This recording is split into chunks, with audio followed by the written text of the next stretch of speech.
And I am meeting some amazing, wonderful, high vibrational people despite the tragedy. And this is one of my new brothers. Well, actually, I feel like he's an old brother because I feel like we're just picking up from a past life. But he goes by Natural, and he has lost everything due to Hurricane Melissa. And he's going to tell his story. So just tell us who you are, where you're from, what happened October 28th, 2025, on that night that Melissa came through, and whatever else you'd like to share. Thank you for the opportunity, first and foremost. Greetings to each and everyone. Welcome to Jamaica.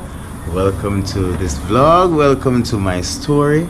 I am Teresa the Covenant, but I go, as Metisha told you, by Natural, because it's just natural, you know? Yeah, man. My experience, our experience, wow, where do we start? Well, let's start at the beginning. So we heard that a storm was on its way here to Jamaica.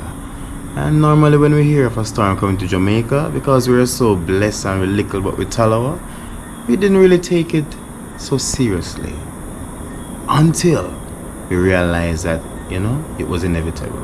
It was really coming. We had to be prepared. Now, I am a father of 3 beautiful children. I have a lovely wife, and we weren't so prepared. With that being said, when push came to shove, we lost our home. Yeah, we ended up 30 odd people, had to, you know, survive in a small space, put the kids in the middle and the adults on the outside. And to start to tell you about the devastation and the terror and the trauma of listening to the wind, which sounded like a beast. Yeah, it literally sounded like it was speaking. And some of the kids, when they were peeping through the windows, they said it was taking shapes, like it looked like a snake, and then it looked like a human being, and then it just ran off. Like so many different tales. But all that is certain across the entire island is that we have been impacted. We have been devastated. People have lost everything like us. We lost our home. People have lost their lives. We were literally in the house, and the wind was so powerful. We were watching like a movie outside, a container, a big container, shipping container, being tossed around like a doll in the air by the wind. And where it fell, where it landed, it was not a pretty sight. It actually fell on someone. It fell on a lady and cut her in 2. No, I'm not sure if you were prepared for that just now, but I hope you were, because this is the reality.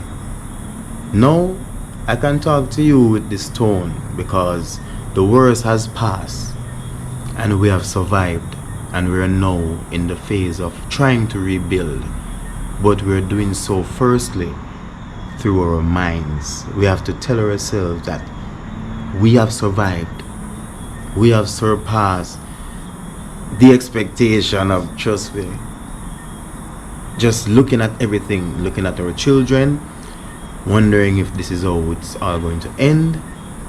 And after all that has happened, after that first night when it seemed like it was the longest night in the history of nights, but it ended. The morning came. It didn't come with a sun, but there was light enough for us to acknowledge that the day has come.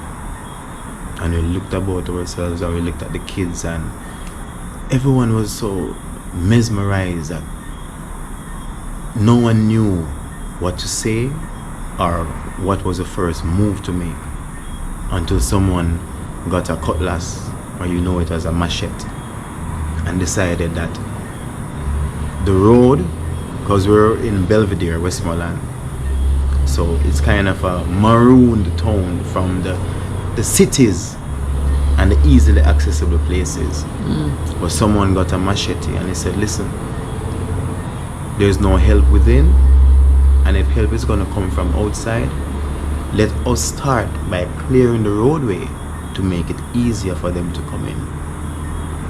And that's what we need. Someone to look beyond the falls and the disaster and see the positivity, to see that silver lining through all the dark clouds. And that's why I'm telling you this story right now. You might be there comfortable sitting in your home, never having to want or need for anything, never even taking a moment to be grateful for what you do have, and always thinking that you should have more. Be grateful. I have my family. I have my 3 beautiful children. My son Daniel is 9 years old. My daughter Athena, she's 18 months. And my last baby girl, her name is Melody, but it's spelled with an I. She came before Hurricane Melissa. My daughter Melody was born the 24th day of September.